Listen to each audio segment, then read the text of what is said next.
আজকের রেসিপি অসাধারণ স্বাদের বিফ নেহারি। সেই সাথে পেয়ে যাবেন অসাধারণ ফ্লেভার এবং এই ঝোলটা মজা করার অনেক অনেক টিপস। দেখতেই পাচ্ছেন এই রগগুলো কতটা সফট হয়েছে, পাশাপাশি মাংসগুলোও হয়েছে অনেক বেশি সফট অ্যান্ড জুসি। চলুন তবে দেখে নিই দারুণ মজার বিফ নেহারি রেসিপি। আজকে আমি বিফ নেহারি তৈরি করব। আপনারা চাইলে সেম রেসিপিতে মাটন নেহারিও কিন্তু তৈরি করে নিতে পারবেন। আমি এখানে রগ এবং মাংস সহ যে নেহারিগুলো হয় সেগুলোই নিয়ে নিয়েছি। প্রথমে আমি এই নেহারিগুলোকে লবণ, লেবুর রস আর কিছুটা কুসুম গরম পানি দিয়ে প্রায় 15-20 মিনিট ভিজিয়ে রেখেছিলাম। তারপরে ভালো করে পানি দিয়ে ওয়াশ করে নিয়েছি, তাতে করে এর ব্যাড স্মেলটা চলে যায়। আজকের নেহারি আমি প্রেসার কুকারে রান্না করব, তাতে করে নেহারির এই যে রগগুলো খুব দ্রুত সিদ্ধ হয়ে যাবে। প্রথমে কিছু গোটা মশলা দিয়ে দিচ্ছি। এখানে একটা পেঁয়াজ কুচি, রসুন কুচি আর কয়েকটা কাঁচামরিচ দিয়েছি, আর কিছু গরম মশলা, এখানে দারচিনি, এলাচ, লং আর আমি খুবই অল্প একটু জায়ত্রী দিয়েছি। জায়ফলটাও আমরা দিব, তবে একটু গ্রেটারে গ্রেট করে দিব। প্রথমে এগুলো দিয়ে নিচ্ছি। এবার জায়ফলটাকে আমি গ্রেটারে গ্রেট করে দিয়েছি, তবে খুবই সামান্য একটু জায়ফল আমি এখানে দিয়েছি।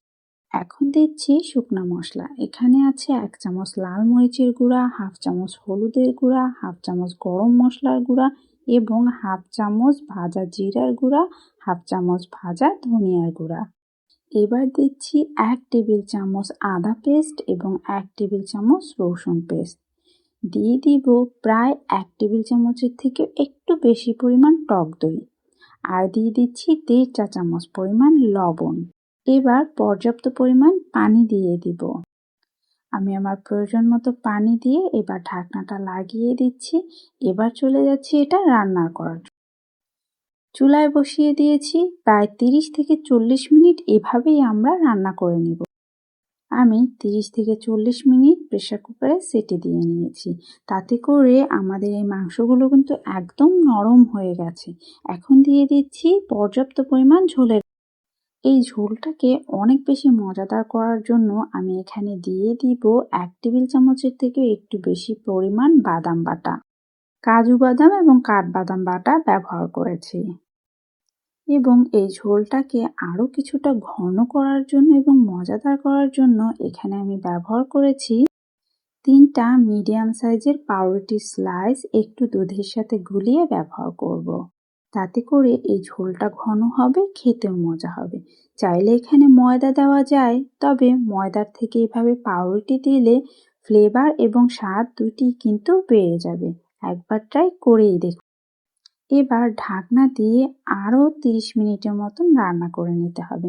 আমি ঢাকনাটা একটু এভাবে ফাঁকা রেখেই রান্নাটা করেছি। তার কারণ হচ্ছে ঝোলটা ঢাকনার সাথে লেগে যাচ্ছিল, আবার অনেক সময় উপরে উঠে পড়েও যাচ্ছিল, যেহেতু এখানে বাদাম বাটা দেওয়া আছে। তাই এভাবেই আমি বাকি রান্নাটা কিন্তু কমপ্লিট করেছি।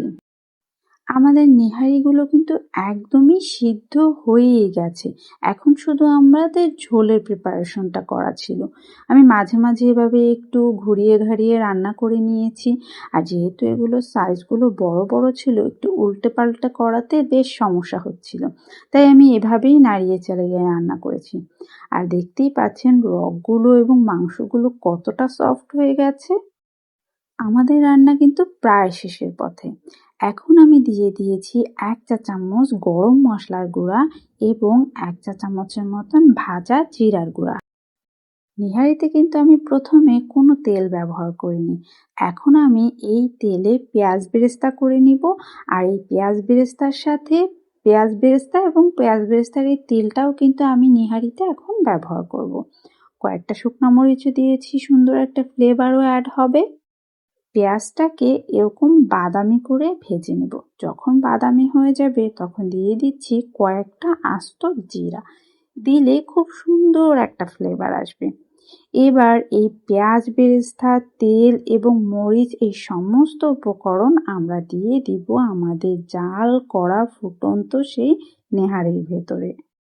এভাবে ইনস্ট্যান্ট পেঁয়াজ বেরেস্তা করে নিহারিতে দিলে নিহারি থেকে অসম্ভব সুন্দর একটা ফ্লেভার অ্যাড হবে। এবার ঢাকনাটা দিয়ে দিব যেন ফ্লেভারটা নিহারির ভেতরে ভালো মতো অ্যাড হয়। 30 সেকেন্ড ঢাকনা দিয়ে রেখে এবার তুলে নিলাম। আমরা এবার দিয়ে দিব লাস্ট পর্যায়ে ধনিয়া পাতা এবং কিছু আদা কুচি। এই আদা কুচি কিন্তু খেতেও ভালো লাগবে, আবার হজমেও সহায়তা করবে। আমাদের নিহারি রান্না কিন্তু একদম কমপ্লিট। দেখতেই পাচ্ছেন এটা কতটা লোভনীয় হয়েছে, খেতেও কিন্তু মাশাআল্লাহ অনেক বেশি মজা হয়েছে। আর এই রগগুলো দেখেছেন কতটা সফট হয়েছে, পাশাপাশি মাংসগুলোও কিন্তু হয়েছে একদমই সফট অ্যান্ড জুসি। আজকে তাহলে এ পর্যন্তই। আল্লাহ হাফিজ।